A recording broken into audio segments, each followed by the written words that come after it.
Estimados amigos, qué gusto me da saludarlos y recibirlos. Fíjese, el día de hoy con una nueva serie, pues que se está llevando a cabo con el Instituto de Ciencias del Mar y Limnología. En esta ocasión, pues lleva por título 5 razones por las cuales debemos explorar los mares. Y el día de hoy vamos a estar platicando con algo que me parece muy relevante, sobre todo por la situación que tenemos en el país, porque el tema versa sobre nuevas fuentes de energía de los mares. ¿Qué podemos hacer con ese potencial que tenemos, pues no solo en nuestro territorio nacional, sino también en el planeta?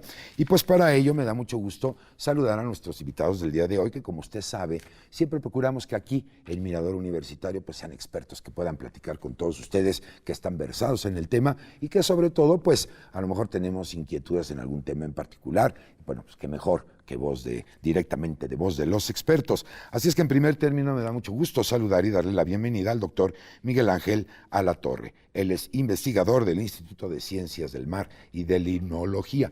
Miguel Ángel, muchísimas gracias por tomarte la molestia. Muchísimas gracias por la invitación. Al contrario, bienvenido. Y por otro lado, pues saludo con mucho gusto al doctor Rodolfo Silva. Él es investigador, nada más que él está en el Instituto de Ingeniería y él es doctor en Ingeniería Oceanográfica y Costera y es el responsable técnico del Centro Mexicano de Innovación en Energías del Océano. Así es que, Rodolfo, bienvenido. Muchísimas gracias por estar con nosotros. Muchas gracias y gracias por la invitación, sobre todo. Bueno, pues sí, sin duda un tema verdaderamente relevante, así es que para empezar y caer en materia, fíjese que el doctor Edgar Mendoza de Laboratorio es miembro de tu equipo de trabajo ahí en el laboratorio, pues nos concedió una entrevista precisamente sobre la energía obtenida a partir, fíjese, del oleaje, las mareas y las corrientes. Así es que vamos a escuchar lo que nos platicó el doctor Edgar Mendoza y regresamos aquí ya para entrar en materia y estar platicando sobre la energía o las nuevas fuentes de energía de los mares. Así es que vamos para allá y regresamos inmediatamente aquí a Mirador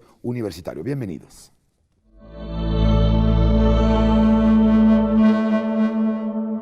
El mar es la principal fuente de oxígeno, de alimentos y de energía para nuestro planeta.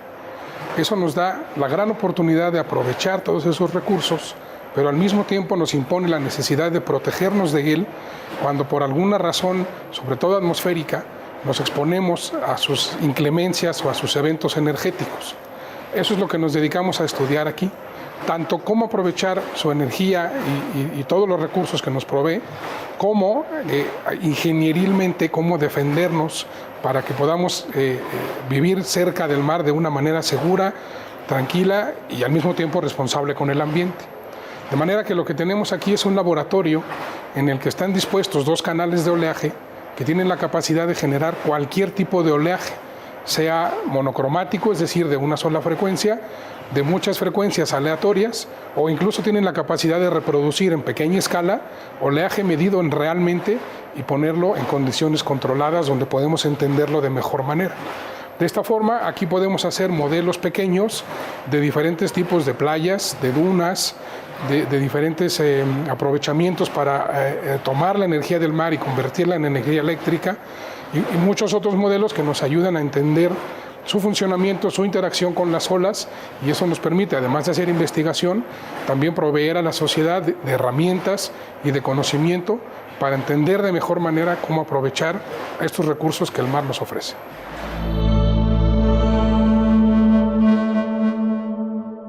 Pues muchas gracias al doctor Edgar Mendoza por los comentarios que nos hace, sin duda interesante, y tenemos una fuente importante ahí de energía. ¿Por qué no me empiezan a platicar y compartimos con nuestros amigos de la audiencia, pues, qué hay sobre esto de la energía del oleaje, de las mareas, de las corrientes? Empiezo contigo, Miguel Ángel.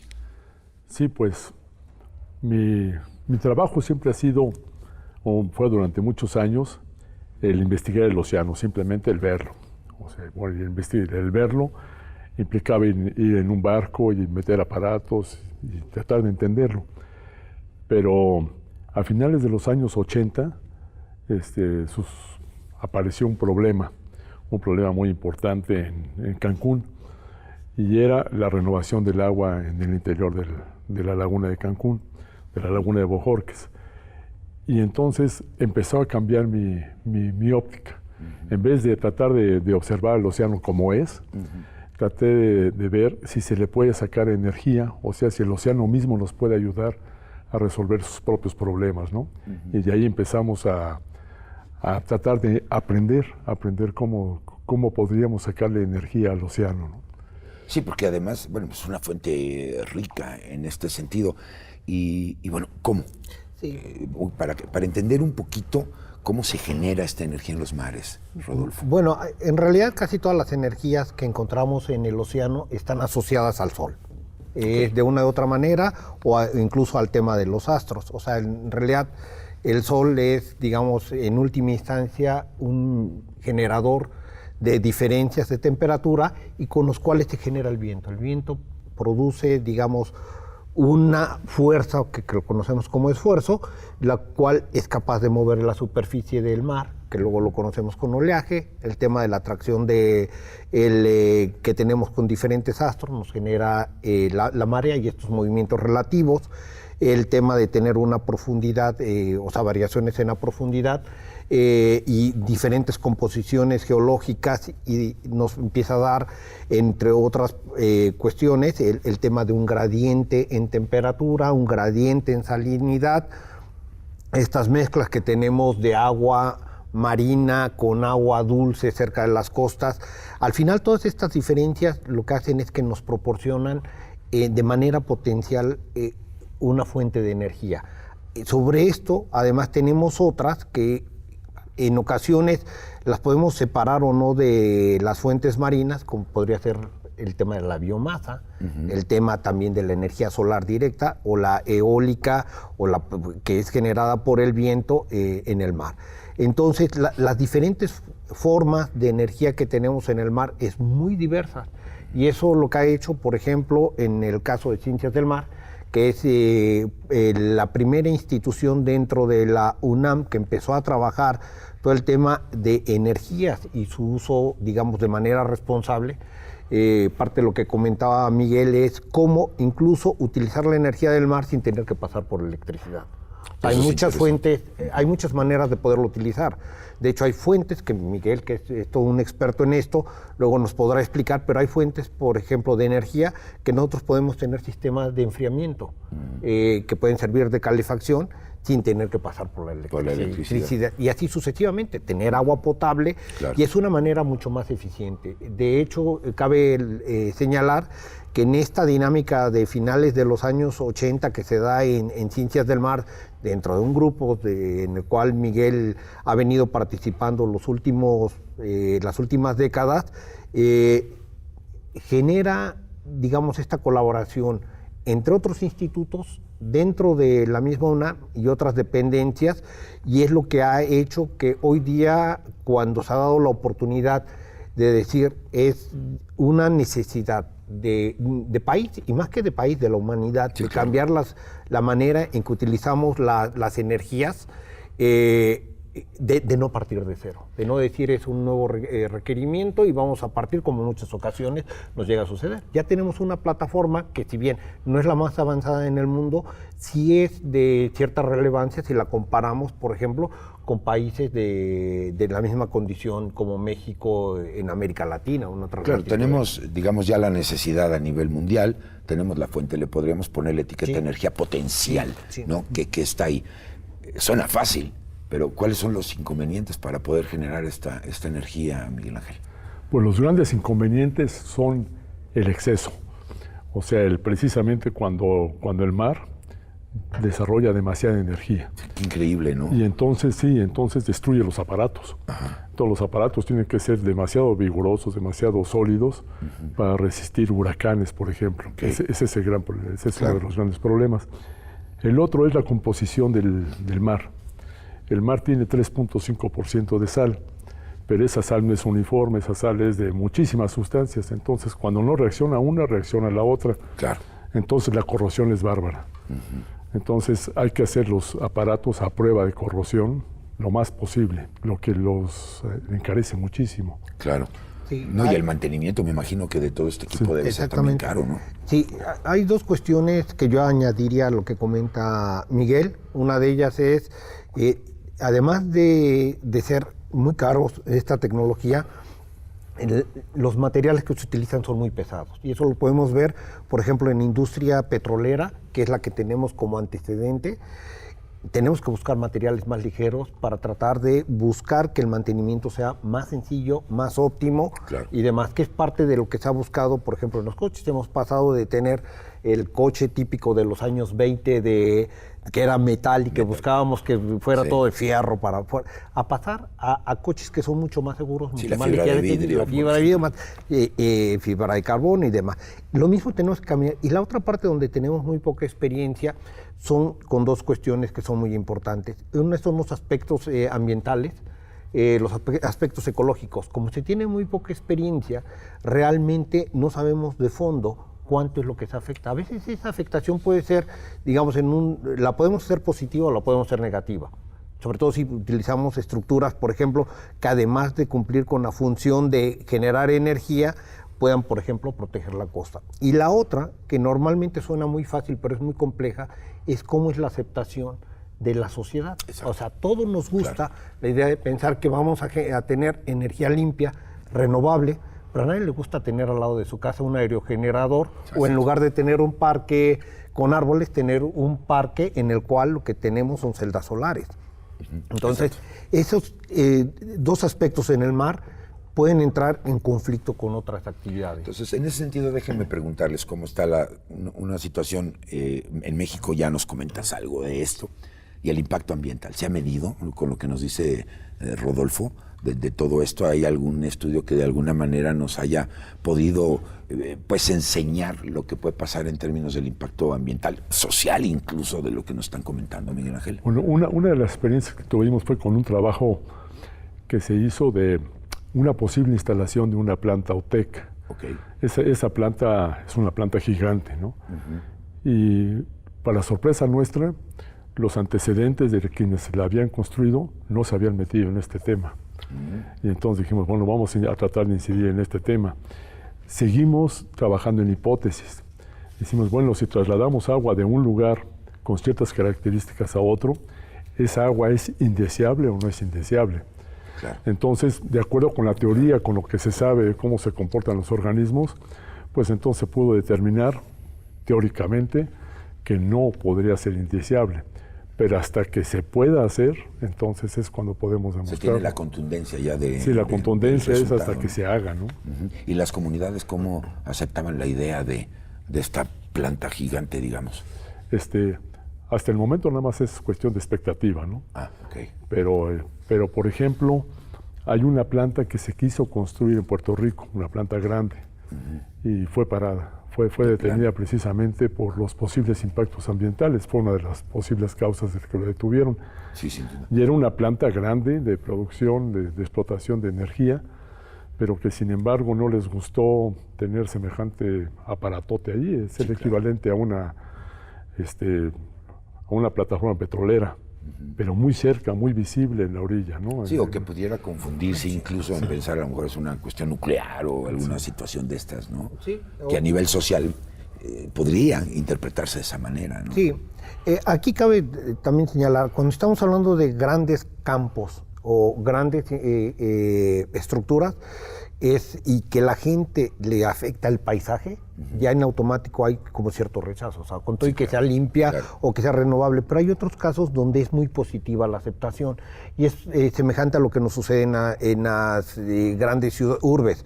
Si uno dice voy a tener un techo con paneles solares, uno dice que bien. O sea, ahí no estamos pensando, o sea, es en positivo. Lo mismo sucede. Si empezamos a utilizar, por ejemplo, estructuras para aprovechar la energía que llega a la costa en puertos, la gente lo recibe bien porque el espacio ya está ocupado. O sea, lo hacemos simplemente un poco menos agresivo o más amigable. Claro. Entonces es como que hay que verlo caso por caso. Ahora, bueno, la información va a jugar un papel importantísimo. Yo creo que si las comunidades sabrán de los resultados, de los beneficios que esto puede traer, a lo mejor facilita la aceptación. Pero déjenme retomar un tema. Se hablaba de gradientes, ¿no? O sea, niveles diferentes en términos salinos. Ya nos decía Miguel Ángel, 3.5% de sal en los mares, de composición multidiversa. ¿Por qué no nos amplias un poco más el tema para que nuestros amigos de la audiencia entiendan qué es esto de los gradientes térmicos, por ejemplo, salinos, para generar energía? Sí.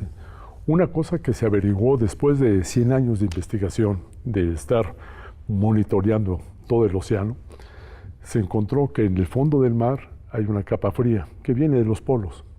Se desplaza muy lentamente, pero ocupa el fondo del mar. Ahí está. Ahí está.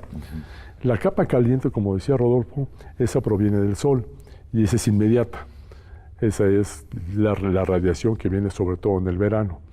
Entonces, tener una diferencia de temperaturas en una máquina al mismo tiempo, eso puede servir para generar electricidad. Okay. Ese es el principio del gradiente térmico. Okay. O sea, jalar agua del fondo, que sabemos que es fría y que es una cantidad enorme. Sí, que está a una temperatura diferente a la más a una temperatura como de 7 grados o menos. Okay. Ese es un gradiente suficientemente fuerte. La temperatura de superficie es muy caliente, cercana a los 30 grados. Ya 30 grados ya es demasiado. Esto funciona solamente en mares tropicales. Okay. En mares de mayores latitudes, ahí ya no funciona, porque es tan fría arriba como abajo. Entonces ahí no se va a obtener ningún gradiente. Pero nosotros tendríamos esa ventaja, digamos, por la cuestión climática de nuestro país, ¿no? Sí, México está situado excelente para eso. Exactamente. Ahora, platíquenme porque tenemos un material que resulta interesante, pero antes de verlo, la importancia económica. Ya me platicabas un poquito, Rodolfo, de la cuestión ambiental, económicamente. Económicamente, las energías renovables asociadas al mar, ofrecen dos vertientes que son muy importantes. La primera es, su desarrollo tecnológico ahora está, digamos, como un par de décadas detrás de lo que es la energía eólica o la solar en toda esta parte. Sí, entonces, como país nos permite todavía colocarnos como líderes o en la vanguardia. Eso es, digamos, a nivel tecnológico para los nuevos profesionistas, las universidades, tecnológicos, empresas, es muy atractivo porque es apostar a 2 décadas. Claro. Es algo que probablemente a nosotros ya no nos va a tocar si es que esto funciona. Sí. Eso es por un lado. Ahora, por el otro lado, sucede lo mismo que cuando empieza cualquier tipo de tecnología. Son muy demandantes en la mano de obra.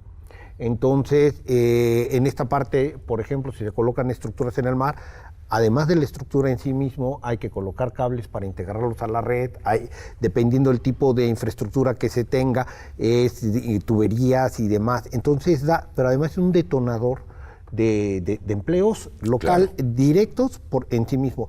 Y luego indirectos, si empezamos a ver el tema de dónde se coloca. Hay sitios donde en México tenemos déficit de energía o sitios que son muy vulnerables porque funcionan como una isla.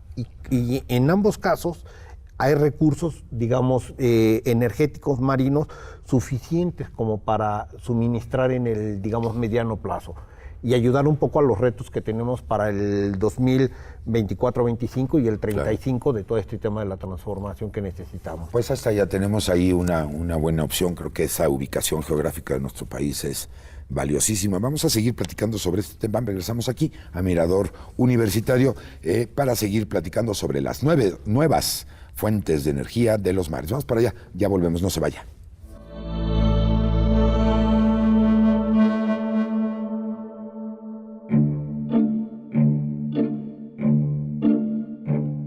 La laguna de Términos tiene aproximadamente 2.500 kilómetros cuadrados.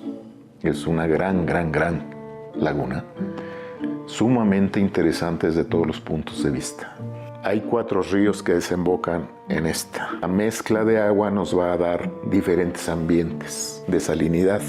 Por la boca de Puerto Real ingresa agua marina y por la boca de Carmen sale agua mezclada del agua marina con la de los ríos. Y esto significa una abundancia enorme de hábitats. Por lo tanto, también de diferentes grupos de vertebrados e invertebrados. Entre otras cosas, la laguna de Términos ha sido y es área de crianza, área de reproducción para diferentes especies. Tenemos ahí los ambientes más importantes que se puedan mencionar en relación con los mares, con las aguas, con las lagunas costeras.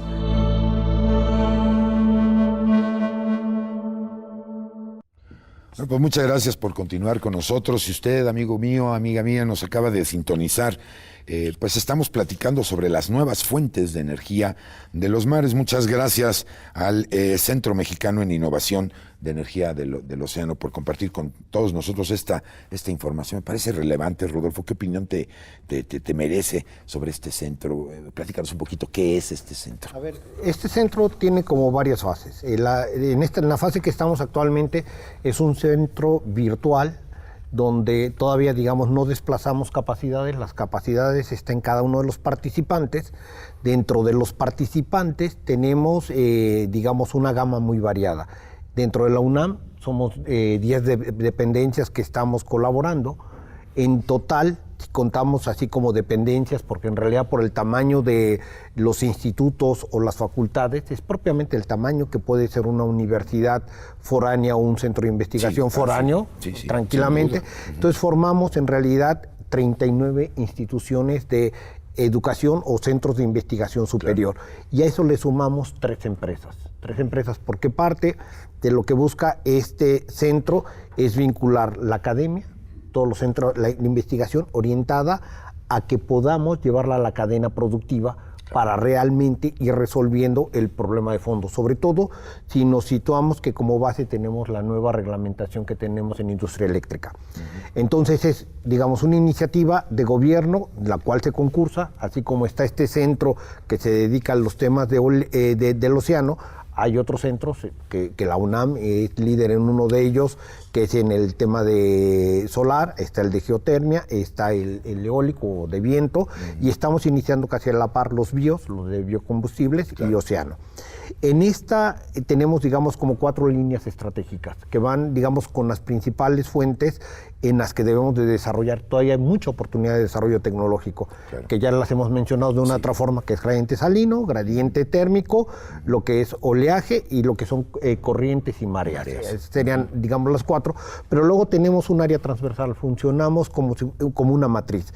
Como una de ellas tenemos, por ejemplo, todo lo que tiene que ver con componentes y materiales, tenemos el mismo reto con integración a la red, el mismo reto, digamos, de manera transversal ecología, y así vamos sucesivamente pasando con el tema de formación de recursos humanos, y nos envuelve un poco esta parte de que dirigimos a desarrollo tecnológico y parte es la transferencia hacia las empresas. Entonces hay 3 empresas con las cuales se tiene una colaboración muy importante. La idea, y ya del compromiso además, no es solo la idea, es que en el corto plazo pasaremos a tener otra figura y en el cual todos vamos a ser socios, que además esto, uno de los retos, pero que además es una de las grandes ventajas, es que puede ser una fuente de reinversión, de conocimiento. Sin duda. Y económico. Exactamente, económico, tecnológico, y dar más posibilidades a asimilar ese recurso humano que luego muchas veces lo perdemos. Ahora hay mucha demanda de los alumnos por estudiar algo relacionado con energía, porque en esto vemos un futuro en el corto plazo. No, y es una necesidad imperiosa, diría yo, dentro del país, pero es un mundo de gente, oigan, 39 instituciones más 3 las privadas, digamos, son 42 más las transversales. Esto habla de un staff o de un equipo entre investigadores, alumnos, estudiantes, el apoyo económico. Es un mundo que avances ha habido, Miguel Ángel. Platícame un poquito porque nos vamos a una pausa. Pues aquí el asunto, así personalmente como lo veo, es de que estas líneas de investigación son un poquito como clásicas, excepto el gradiente salino. Y lo que yo veo es algo así como lo que le pasó a la NASA.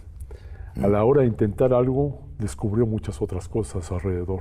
Sí, claro. Y entonces Sí, eso es, en gradiente térmico yo tengo esperanzas en que una vez que busquemos lo tradicional, que es este tipo de plantas, vayamos a encontrar otra forma de aplicación totalmente novedosa a la hora que pongamos, que metamos los pies en el agua. Sí. Eso es lo que yo lo veo.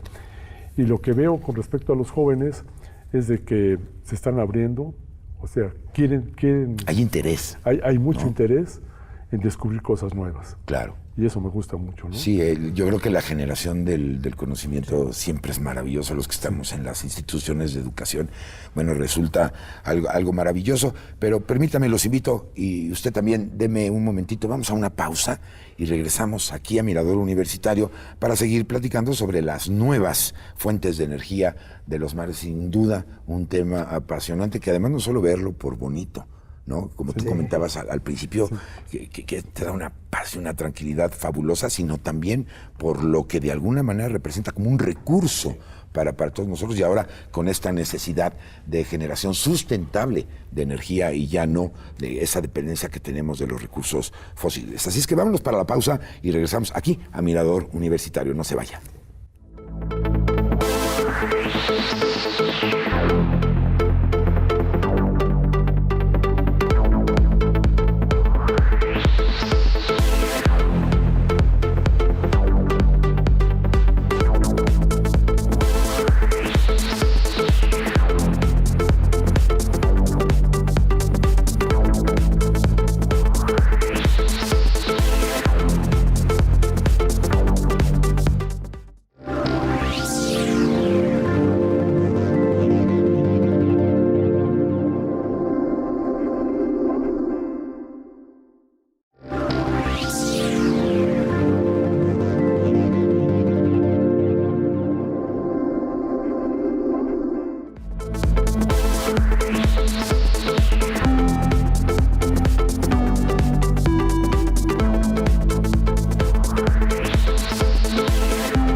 Pues muchas gracias por continuar con nosotros. Si usted nos acaba de sintonizar donde quiera que esté siguiendo esta transmisión, estamos platicando sobre las nuevas fuentes de energía de los mares en esta pues nueva serie titulada 5 razones por las cuales debemos explorar los mares.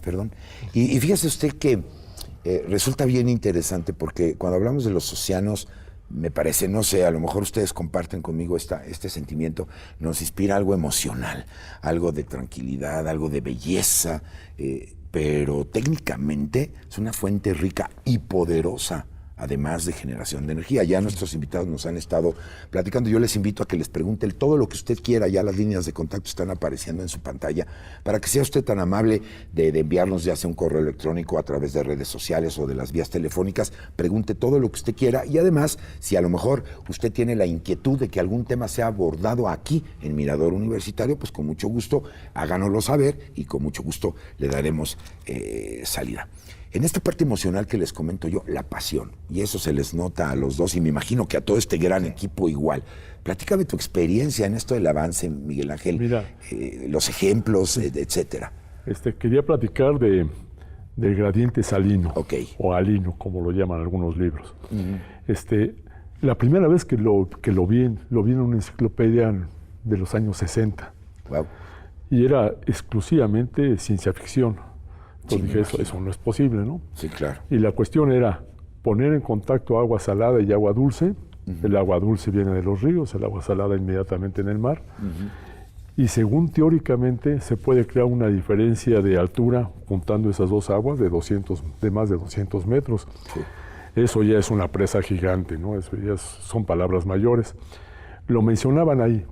Pero decían, ¿cómo si es el hoyo? Pues muy fácil, lo ponían ahí, se pone una bomba atómica. Dije, no, pues entonces están totalmente en ciencia ficción. Pasan los años y en el año 2013 los noruegos anuncian que acaban de construir una planta precisamente con ese principio. Entonces sale a la luz pues que es un potencial gigante que existe en todo el planeta, bueno, en las desembocaduras de los ríos. Sí, pasa de la ficción a la realidad, ¿no? De la ficción a la realidad. Y el principio es la ósmosis, no la ósmosis inversa como se llaman, sino la ósmosis directa. La ósmosis directa es una membrana especial, muy, muy especial, lo cual sucede en el interior cosas muy extrañas, pero si se pone por un lado agua salada y por otro lado agua dulce, Resulta que el agua dulce va a penetrar al agua salada. Desgraciadamente así es, si no ya tendríamos la fuente de potabilización del océano. Claro. Y entonces se va a crear una diferencia de altura, y esa diferencia de altura pues ya pasa a la cuestión de ingeniería y ya se puede generar una... Que ya hay un gradiente ahí, ¿no? Sí, hay un gradiente de altura y ya se puede generar una planta Fíjate convencional. qué interesante, yo recuerdo desde la secundaria, y a lo mejor a ustedes les pasó igual, desde la secundaria al bachillerato hablábamos de la presión osmótica, de los solventes, los solutos y todo esto, y híjole, decíamos tenemos que estudiarlo, y quizá en ese momento no le encontramos una aplicación práctica como lo vamos ahora. Me hablas de los noruegos, por ahí también está el caso Escocia, ¿no? Sí, que ya es algo real, ¿no? También hay varios países que ya le entraron al club. Entonces, me encanta de que le entren al club, que entonces rico, pues queremos entrar también, obviamente. Sí, ¿no? claro. Y entonces, pues la primera idea es pura curiosidad.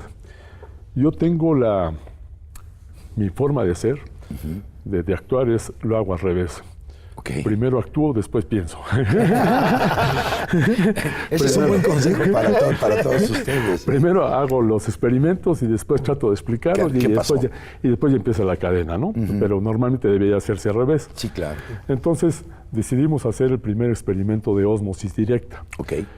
Y entonces empezamos a averiguar qué tipos de membrana. Y la primera membrana que nos comentaron que funciona es precisamente la membrana que envuelve el huevo por la parte interior. Entonces, con mucho cuidado se extrae el huevo, excepto la membrana. Y la membrana se pone en forma sellada, con agua salada y agua dulce, y efectivamente empieza a crearse eso. Okay. Y el primer experimento fue muy desalentador, sí, porque se consiguió mucho tiempo, o sea, toda una noche para conseguir 4 milímetros. Pero bueno, al menos ya fue el principio. Claro. Entonces dijimos, bueno, con una membrana de huevo ya se consiguió eso. Entonces lo único que necesitamos es tener mucho más elementos, ¿no? Claro. Sí, ese es el gran problema, ¿no? Ya en hidráulica se puede decir que aumentar el área, cosas así, claro, ¿no?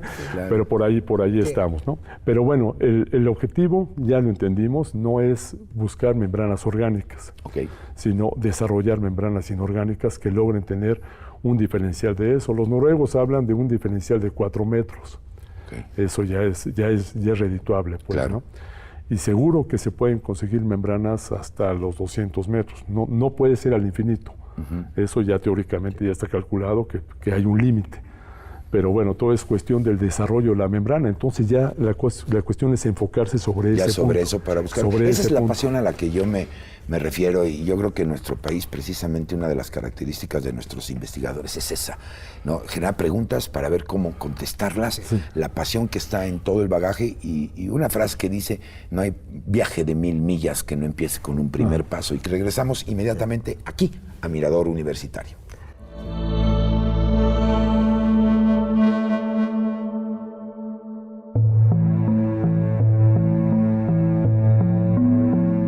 Que el doctor Rioja llegó a México en los años 30 y fundó en la Casa del Lago, que era el Instituto de Biología, el Laboratorio de Hidrobiología.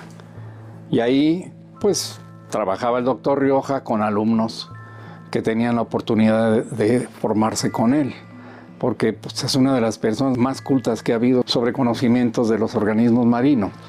De hecho, Rioja, pues, se puede decir que es el padre de todo lo que después fue el Instituto de Ciencias del Mar.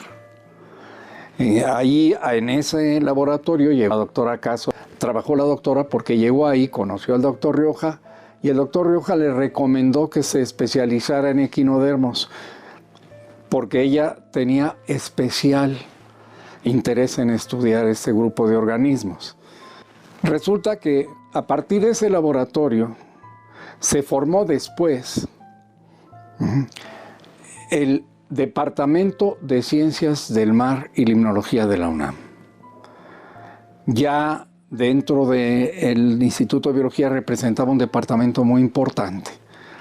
Luego, ese departamento pasó a ser un centro.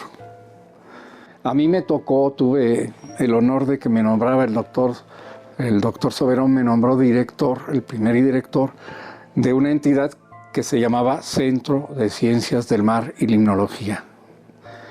Y pues yo lo dirigí 8 años y después, en el último año, yo pedí que por favor se convirtiera en instituto. Había crecido tanto el laboratorio, propuse que se convirtiera y lo aprobó el Consejo Universitario. Pues a mí me tocó, gracias a la ayuda del doctor Soberón y del doctor Ayala, que era coordinador de ciencias, me tocó conseguir bases de operaciones en el mar. Una en Mazatlán, otra en Puerto Morelos, Caribe. Mazatlán, Sinaloa, Puerto Morelos, Caribe, y en la laguna de Términos, Campeche. Ahí pusimos 3 estaciones de investigación. Y a mí me tocó también pues la construcción del Puma, el buque oceanográfico El Puma.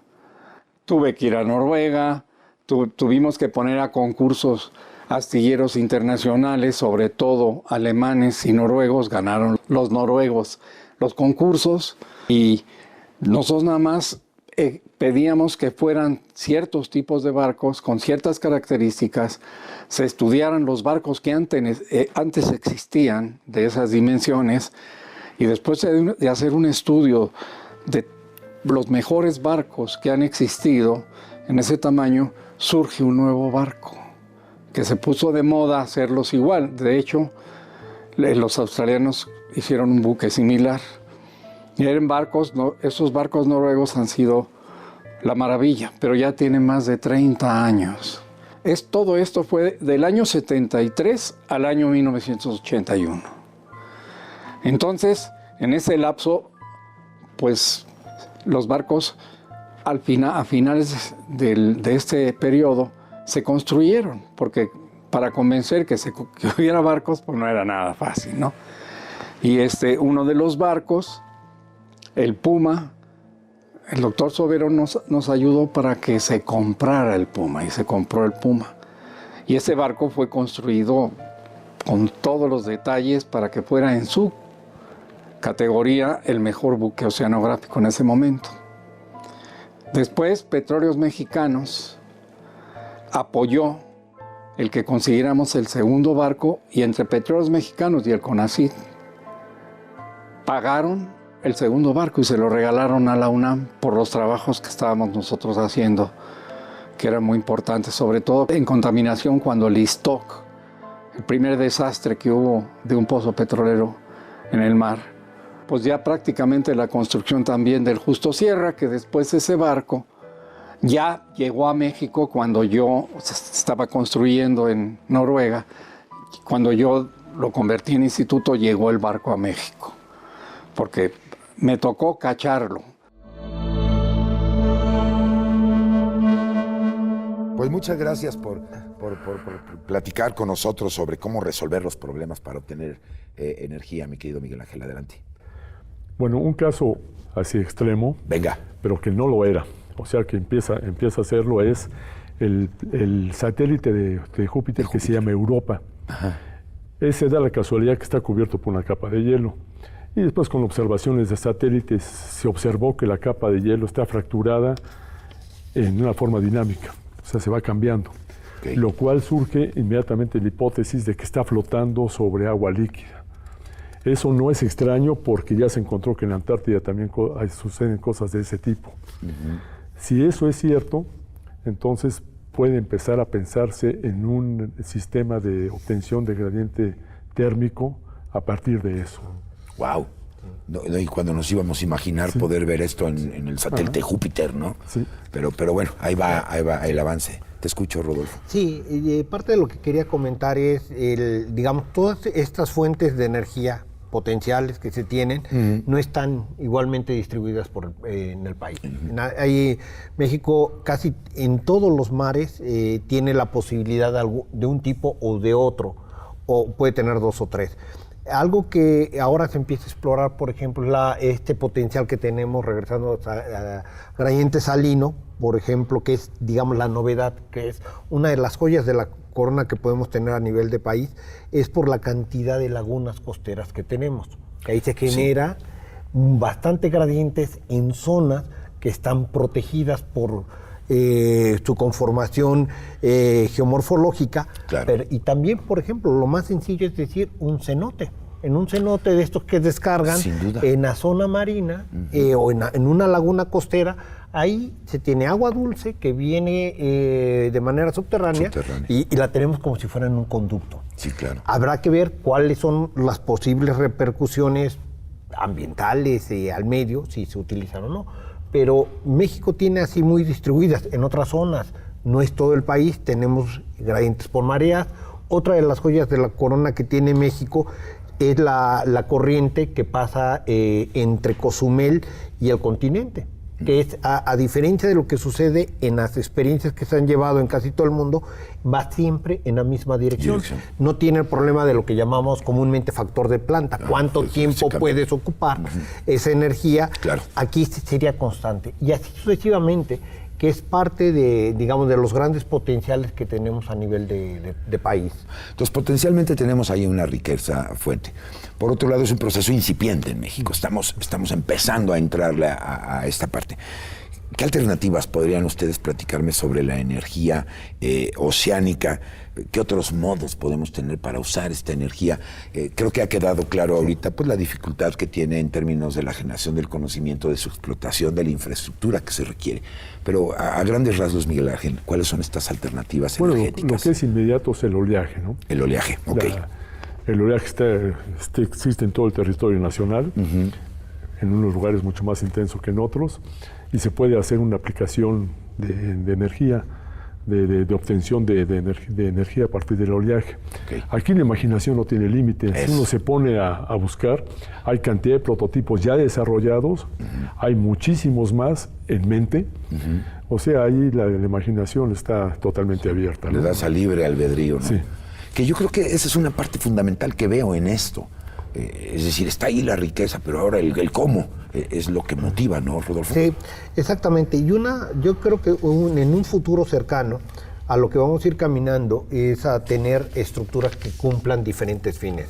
A mí me gusta mucho la idea que ahora se ha empezado a dar, es de tener, por ejemplo, una estructura que puede utilizar el oleaje o puede utilizar el viento en la zona marina, Claro. pero que además puede servir como maricultura, o sea, tener criaderos, acuícolas en la zona del mar, Claro. y que pueden fortalecer y pueden ayudar a balancear un poco Sí, la parte del ecosistema, del equilibrio del y ecosistema. proteger zonas que ya no debemos de sobrepescar, Claro. que tenemos que reducir.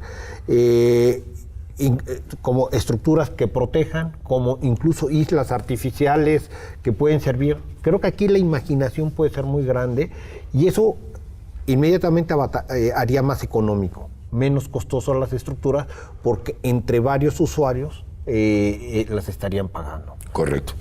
Un caso que también creo que me viene a la mente, el caso Cuba. Creo que también se puede platicar brevemente sobre esto, Miguel Ángel. Sí. El asunto que nos metió en todo esto, que fue una problemática en la laguna de Nichupté, en Cancún, existe en todo el mundo. Okay. Y entonces el problema fue de que una vez construir un aparato que el mar proporcionara la energía, o sea, el flujo para aliviar una laguna litoral que estuviera, digamos, entre comillas, asfixiada, ¿no? Sí.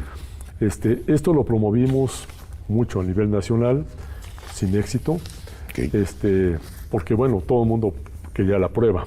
Claro. Lo habíamos probado a nivel teórico, a nivel de laboratorio pequeño, a nivel de mar, pero controlado, pero nos faltaba la prueba ya a gran nivel. Y en una ocasión en un congreso en Cuba se exhibió y ellos dijeron, chico, pero eso es lo que necesitamos justamente. Nosotros sí le entramos. Le entramos, es inmediato, tenían el problema inmediato. Claro. O sea, es una zona turística, hay una laguna que está asfixiada precisamente por el desarrollo turístico. Okay. Y entonces ahí quedaba como anillo al dedo este prototipo. Y entonces iniciamos con ellos pláticas, primero pláticas, después mediciones, o sea, no hacerlo improvisadamente, sino medir. Y después de 3 años de medición ya entendimos cómo es el sistema ahí y ya propusimos una manera de sanear esa laguna litoral. Perfecto. En este momento ya está en construcción. Perfecto. Entonces, para nosotros y otra es vez, excelente. buen ejemplo de la interdisciplina, de la multidisciplina y del interés, ¿no? Por entrar. Fíjense que podría yo sacar 3 problemas a grandes rasgos de lo que me han platicado el día de hoy. ¿Cómo lo solucionamos? Así brevemente que me digan, ¿cómo se les ocurre solucionar? Primero, corrosión, que ya platicabas tú al principio de esto por la cuestión de la salinidad y de estos componentes del mar. 2, la destrucción, que también han estado platicando. Y 3, una parte importantísima que me gustaría que abordaran, la legislación. Sí. Es decir, el marco regulatorio de todo esto, porque cuando hablamos de ambiente y de comunidades, etcétera, ¿no? ¿Cómo lo solucionamos? Bueno, la corrosión es cuestión de materiales. Ok. Hace unos años platicamos con la gente de Corea y ellos hicieron una tubería que tiene más o menos como unos 12 centímetros de un material de polímero que con el cual evitan pero muchísimo la corrosión del interior de una tubería.